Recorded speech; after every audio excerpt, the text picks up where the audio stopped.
बारा आपण आणि ते काय म्हणायचे माहितीये का, अहो तो येणार आहे आमच्यानं तोच दिल्या तोच चारा घालणार आहे. पूर्वीची पद्धत सर्व काही भेटत देवा, चुका करायच्या आपण आणि भेटत त्याच्यावरती तो करते तो करतो सगळं. अशी समाज व्यवस्था होती. एक लक्षात ठेवा, इथं शिक्षण नसल्यामुळं हा भारतीय समाज अज्ञानाच्या आणि अंधकाराच्या गर्तेत बुडाला होता.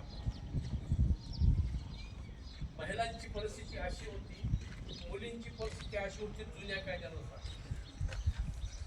अनेक प्रकारच्या रूढी, अनेक प्रकारच्या परंपरा. कोणत्या बघा, बालविवाह, सतीची चाल, विधवेचं चिन्ह, जरट कुमार विवाह.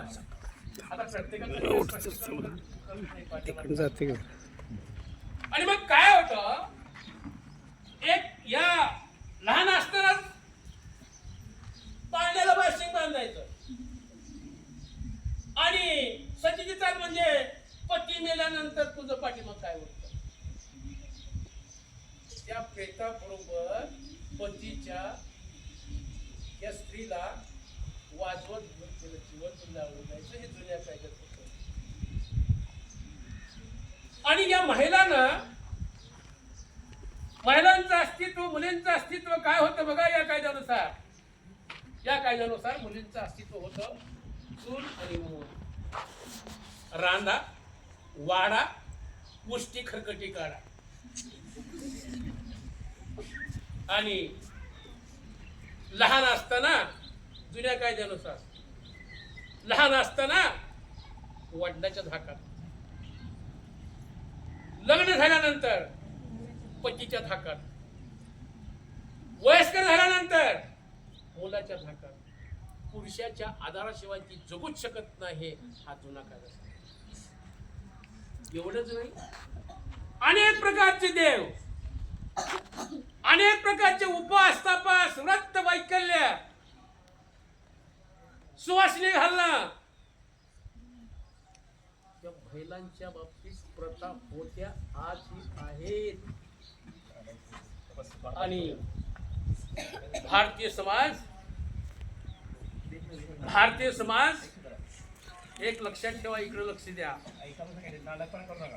भारतीय समाज हा अंधश्रद्धेत बुडाल्यामुळं ह्या सगळ्याच्या प्रथा आहेत ना. आता कोणते काम करायचं असेल, पंचांग पहा, मुहूर्त काढ, आकाशातील ग्रह तारे, मंगळाची बाधा, शनीची बाधा. आणि कोणते काम करायचं असेल, अगरबत्ती लावणे, नारळ फोडणे, हार घालणे, या प्रथा त्या पुस्तकातल्या आहेत पहा, त्या ग्रंथातल्या आहेत पहा. आणि मग ऐकून घ्या, जगातील विकसनशील राष्ट्र चंद्रावरती जाऊन, मंगळावरती जाऊन, विज्ञानामध्ये प्रगती करून विकासाच्या वाटा धुंदाळ होते. समुद्राच्या तळाशी जाऊन वेगवेगळे खनिजे शोधून आपला विकास करून घेत होते. आणि त्याच वेळेस हा भारतीय समाज देव, धर्म, परंपरा, रीती, रिवाज, रूढी, कल्पना यातच अडकलेला होता. आज आहे. मग काय झालं ऐकून घ्या. त्याच्यावर आपण सविस्तर बोलू शकतो, आपले वेळ कमी आहे पहा. मग काय झालं ऐकून घ्या. अशा या विकासापासून कोसो दूर हा भारतीय समाज असाच मार्गक्रमण करत होता. मोकळा श्वास घ्यायचा अधिकार नव्हता, माणुसकी नव्हती, मानवता नव्हती. आणि मग त्यावेळेस काय झालं ऐकून घ्या. 14 एप्रिल 1891 इथे एका महान सूर्याचा जन्म झाला. त्या महान सूर्याचं नाव आहे डॉक्टर बाबासाहेब आंबेडकर. या जुन्या कायद्याचे तत्त्वे या संपूर्ण भारतीय समाजात चटके बसले. विशेषतः त्यावेळच्या आपल्या पूर्वजांच्या, आपल्या पूर्वज महिला आहेत, त्यांना ह्या जुन्या कायद्याचे फार चटके बसले. तसेच चटके डॉक्टर बाबासाहेब आंबेडकरांना बसले. कारण त्याच कायद्यानुसार काय होतं पहा, अस्पृश्यता होती. म्हणजे 4थ्या वर्णात बाबासाहेब आंबेडकरांचा जन्म झाला म्हणून त्यांना स्पर्श सुद्धा करायचं नाही. त्यांची वस्ती गावाच्या बाहेर, गावाची असली त्यानं गळ्यात मडकं आणि पाठीमागं झाडू, थुंकी आली मडक्यात थुंकायचं आणि त्याच्या पावलाची ठशी उमटू नये म्हणून पाठीमागं झाडू. हे चटके डॉक्टर बाबासाहेब आंबेडकर. त्यावेळी त्या शाळा होत्या, त्या शाळेमध्ये कुठेतरी एखादा माणूस शाळेत जात होता पहा. डॉक्टर बाबासाहेब आंबेडकरांचे वडील इंग्रजाच्या सैन्यामध्ये सुभेदार होते. त्यांना शिक्षणाचं महत्त्व पटलं म्हणून त्यांनी शाळेत घातलं. शाळेत घातल्यानंतर बघा, हा मागासवर्गीय मुलगा 4थ्या वर्णातला, ह्याला वर्गात कोण बसू देतं पहा. बाकीची मुलं वर्गात, हा वर्गाच्या बाहेर. आणि मग जागोजाग अपमान, जागोजाग अन्याय. त्याच वेळेस त्या माणसानं ठरवलं, मी ही परिस्थिती, वय किती लहान आहे बघा, बदलल्याशिवाय राहणार नाही. ती व्यक्ती कोणाशी भांडण करत बसली नाही. आता काय मुलं काय असतात बघा, भांडतात, ते भांडत बसले नाहीत पहा. त्यांनी ठरवलं, मी उच्च शिक्षण घेईन. आणि हा विद्यार्थी इथलं BA पर्यंत शिक्षण भारतामध्ये घेतलं आणि उच्च शिक्षणासाठी विलायतला गेला. अमेरिकेमध्ये, इंग्लंडमध्ये अशा पदव्या प्राप्त केल्या. आतापर्यंत कोणी त्यांच्यावर शिक्षण घेतलं नाही पहा. डॉक्टर बाबासाहेब आंबेडकरांचं शिक्षण किती आहे कोणाला माहिती आहे का? कोण सांगू शकतं का? माहिती असेल काय अडचण नाही, नसेल तर मी सांगतो बघा, लक्षात ठेवा. 32 डिग्री आहेत. 67 वर्षी वारलेले आहेत. त्या 32 डिग्र्यामध्ये इकडे लक्ष द्या, अनेक विषयामध्ये MA केलेले आहे पहा. MSc केलेलं आहे पहा. MA, MSc, PhD, BSc, LLD, DLIT, bar at law. परदेशात शिक्षण घेतलं आणि हा विद्वान भारतात आला. भारतात आल्यानंतर पाहिलं पहा, महिला चूल आणि मूल, महिला अनेक रूढी परंपरात अडकलेली आहे.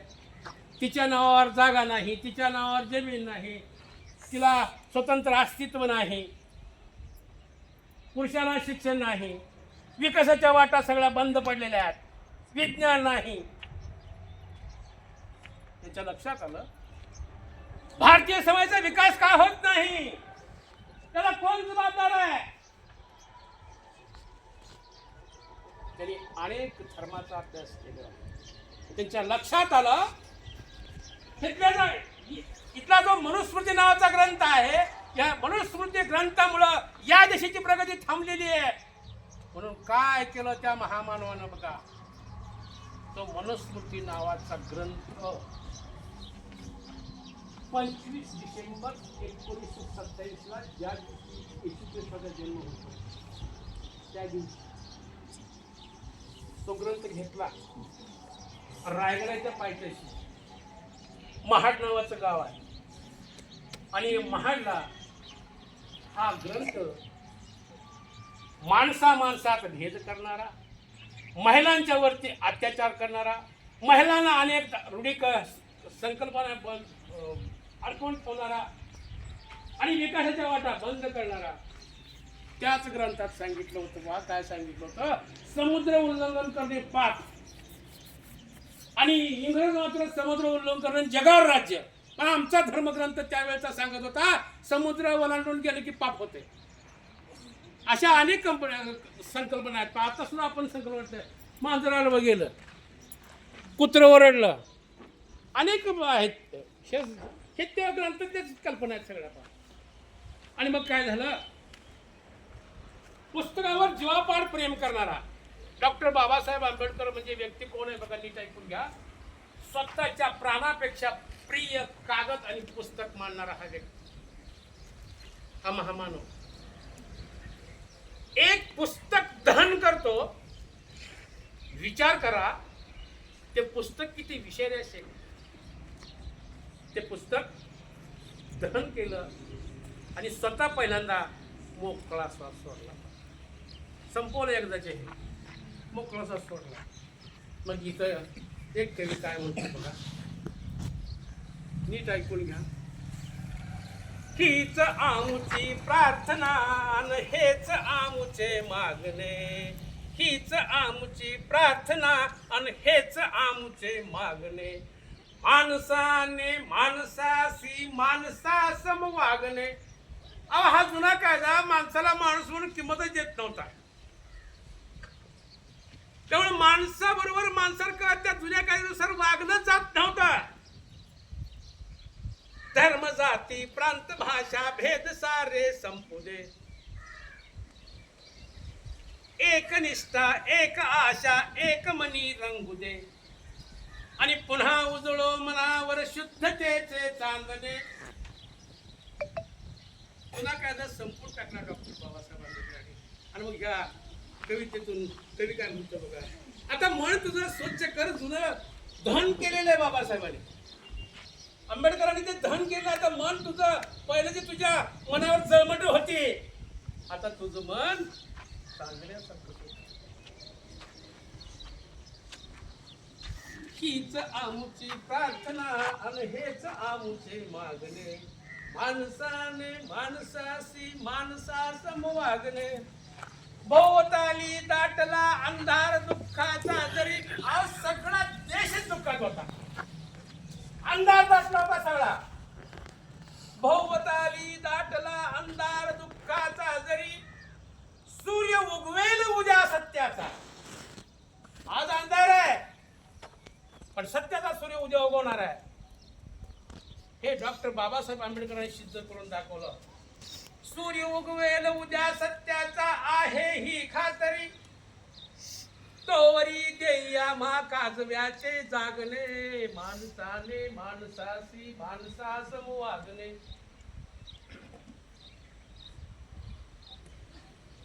आणि मग ऐकून घ्या. लाभले जितके आयुष्य ते जगावे चांगले. त्या तुझ्या ग्रंथात काय सांगितले माहितीये का? पुनर्जन्म आहे. याची देहीन याची डोळा. पुनर्जन्म वगैरे काय भानगड नाही. भाकड कथा त्या जुन्या ग्रंथात त्या. पण बघा इथं कवी काय म्हणतोय, लाभले जितके आयुष्य ते जगावे चांगले. पावल पडती पुढे एक एक एका एका दिवसानं आयुष्य आपण मार्ग करून टाकला. पाऊल पडती पुढे थांबले ते संपले. घेतला जो श्वास आता पुन्हा ना लाभणे. गॅरंटी नाही जीवनाची. आता श्वास घेतला परत मिळतो का नाही अशा अवस्था सध्याची. आणि ह्या जुन्या कायद्यामध्ये हे सगळं अडकवून टाकलं होतं पहा. म्हणून जुना कायदा संपवला. आणि मग ऐकून घ्या, इथे संपवला जुना कायदा होता. मी तुम्हाला आता 26 जानेवारी 1950च्या पूर्वीची परिस्थिती सांगतो. आता 26 जानेवारी 1950 नंतर काय झालं ते नीट समजून. आता कायदा लागू होतो. नवीन कायद्यात काय मिळालं, जुन्या कायद्यात काय होतं बघा. नवीन कायद्यात काय मिळालं बघा. संविधानाचा खडतर प्रवास नीट ऐकून घ्या. संविधानाने कसं मार्गक्रमण केलेलं आहे पहा. तुला बोर होत नाही ना, समजून घ्या. तुम्हाला बोर होत असेल मला सांगा. ऐकून घ्या जरा. 1939 साली जगामध्ये दुसरं महायुद्ध सुरू झालं. आणि त्यावेळेस इंग्लंडचे पंतप्रधान होते विन्स्टन चर्चिल. इंग्लंडमध्ये आपल्यासारखीच लोकशाही आहे, संसदीय लोकशाही आहे. पण तिथं दोनच पक्ष आहेत. आपल्या देशामध्ये आकाशातले पक्षी कमी आहेत पण राजकीय पक्षी त्यांच्यापेक्षा जास्त. तिथं दोनच पक्ष. एक हुजूर पक्ष म्हणजे कारखान्याच्या मालकांचा पक्ष आणि एक मजूर पक्ष म्हणजे कारखान्यात काम करणाऱ्या मालकांचा पक्ष. मग हे विन्स्टन चर्चिल हुजूर पक्षाचे. 45 दुसरं महायुद्ध संपलं. विजय इंग्रजांचा झाला. जगावरती राज्य, समुद्रावर त्यांचीच मक्तेदारी, अवकाशात त्यांचीच मक्तेदारी. छोटासा देश, बेट समुद्रात, पण जगावरती राज्य. दुसरं महायुद्ध जिंकून द्या. जिंकल्यानंतर मग तिथे इंग्लंडमध्ये सार्वत्रिक निवडणुका लागल्या. पहा, सार्वत्रिक निवडणुका लागल्यानंतर काय झालं, त्या पिस्टन चर्चिलनं जागतिक महायुद्ध दुसरं जिंकलं, तरी सुद्धा तिथल्या लोकांनी स्वीकारलं नाही, पाडलं. तो पाय उतार झाला आणि तिथं 1945ला सार्वत्रिक निवडणुका झाल्यानंतर तिथे मजूर पक्षाचं सरकार आलं आणि त्यांचे पंतप्रधान होते एडवर्ड क्लेमेंट ॲटली. हे क्लेमेंट ॲटली कोण होते नीट ऐकून घ्या. हे मजुरांचे तुमचे आमचं नेतृत्व करणारा माणूस इंग्लंडचा असेल, पण तुमचं आमचं नेतृत्व करणारा माणूस, त्या माणसाला जिथं जिथं इंग्रजांची साम्राज्यवाद होता, ज्या ज्या देशावरती त्यांचं राज्य होतं, त्यांनी जाहीर करून टाकलं थोड्या दिवसामध्ये साम्राज्य राष्ट्रांना आम्ही स्वातंत्र्य देणार आहोत. एवढा थांबला नाही. पा स्वातंत्र्याला सुरुवात केली आणि भारताला स्वातंत्र्य दिलं. आमच्या देशावर त्यांचीच होतं. 15 ऑगस्ट 1947ला भारताला स्वातंत्र्य दिलं. पा आणि भारताला त्यानं सांगितलं, जोपर्यंत तुमचा कायदा लिहून पूर्ण होत, तुमची राज्यघटना तयार होत नाही, तोपर्यंत इंग्रजांच्या कायद्याप्रमाणे देश चालतो. पुढे आहे का, एवढ्यावर तो थांबला नाही. पा भारताची राज्यघटना, भारताचं संविधान तयार करण्यामध्ये पुढाकार घेतला एडवर्ड क्लेमेंट ॲटली. आणि काय केलं बघा, त्यांच्या पुढाकारानं संविधान सभेची स्थापना झाली 9 डिसेंबर 1946. त्याचे पहिले अध्यक्ष होते सच्चिदानंद सिन्हा. 2च दिवस होते. 11 डिसेंबर 1946ला 2 दिवसांनी लगेच हंगामी सरकारचे राष्ट्रपती, भारताचे पहिले राष्ट्रपती माहितच का तुम्हाला? 10वीच्या मुली त्यांना असेल की केला असेल आतापर्यंत तुम्हाला रस्त्यावर. भारताचे पहिले राष्ट्रपती, हा ठीक आहे असू द्या, भारताचे राष्ट्रपती हंगामी सरकारचे डॉक्टर राजेंद्र प्रसाद. डॉक्टर राजेंद्र प्रसाद हे असू नका, डॉक्टर राजेंद्र प्रसाद हे संविधान सभेचे अध्यक्ष झाले कायमचे. ते राष्ट्रपती हंगामी सरकारचे, पण संविधान सभेचे कायमचे अध्यक्ष झाले. पहा संविधान सभेचे सदस्य किती होते नीट ऐका इकडे. संविधान सभेचे सुरुवातीचे सदस्य होते 389. 14 ऑगस्ट 1947ला पाकिस्तानची फाळणी झाली. पाकिस्तानचा स्वातंत्र्य 14 ऑगस्ट आहे आणि आपला स्वातंत्र्य 15 ऑगस्ट आहे. फाळणी झाली. मग फाळणी झाल्यामुळे काय झालं, या संविधान सभेमध्ये मुस्लिम लीगचे सदस्य होते, त्यांचा देश फाळणी झाली, सोडून गेला, म्हणून त्यांचे सदस्य संविधान सभेतून बाहेर पडले आणि 292 सदस्यामध्ये 292 सदस्यामध्ये 15 महिला होत्या. पहिल्या कायद्यानुसार मुलींना काय अधिकार नव्हता. बघा आता सुरुवात कशी झालेली आहे, संविधान सभेतच महिला घेतलेल्या आहेत. आणि मग ऐका जरा, या संविधान सभेच्या 11 बैठका 162 दिवस चालले. संविधान सभेचं कामकाज व्यवस्थित व्हावं, लवकर व्हावं, यासाठी 22 समित्या कार्यरत होत्या. त्यापैकी सर्वात महत्वाची समिती होती मसळा समिती, मसुदा समिती. आणि मसुदा समितीचे अध्यक्ष होते 7. मसुदा समितीचे सदस्य होते 7. अध्यक्ष होते डॉक्टर बाबासाहेब आंबेडकर. एक लक्षात ठेवा, मी तुम्हाला सांगतो, तुमच्या लक्षात ठेवलं तर अतिशय चांगलं होईल. तुम्हाला पोलीस व्हायचं असेल, तुम्हाला तलाठी व्हायचं असेल, तुम्हाला तहसीलदार व्हायचं असेल, तुम्हाला BDO व्हायचं असेल, तुम्हाला कलेक्टर व्हायचं असेल, तुम्हाला शासकीय नोकरी पाहिजे असेल तर ह्यातले प्रश्न येतात. तिथे मसुदा प्रश्न झाला का, आषाढी महिन्यामध्ये मरेला कोंबडं कापलं का, हे येत नाही. पा हे येत नाही, हे मी सांगतो ते येत. पा मी सांगतो ते येत. मग ऐकून घ्या, असल्याचा विषय नाही, जुना कायदा आहे, आम्ही यातून बाहेर पडलो नाही. ऐका जरा, मग ऐकून घ्या. 7 सदस्य मसुदा समितीचे. अध्यक्ष डॉक्टर बाबासाहेब आंबेडकर. आणि बाकीचे 6 नीट ऐकून घ्या. हे पण लक्षात ठेवा तुमच्या राहिले बघा. गोपाल स्वामी अयंगर, कृष्णस्वामी अय्यर, सादुल्ला खान, एन माधवराव आणि टी टी कृष्णमाचार्य हे 7 सदस्य. मग ऐकून घ्या, त्यापैकी काय झालं बघा. त्या 7 सदस्यापैकी एक जण अमेरिकेला गेला, एकाचा मृत्यू झाला, एकाने राजीनामा दिला, 2 जण दिल्लीला अडकले,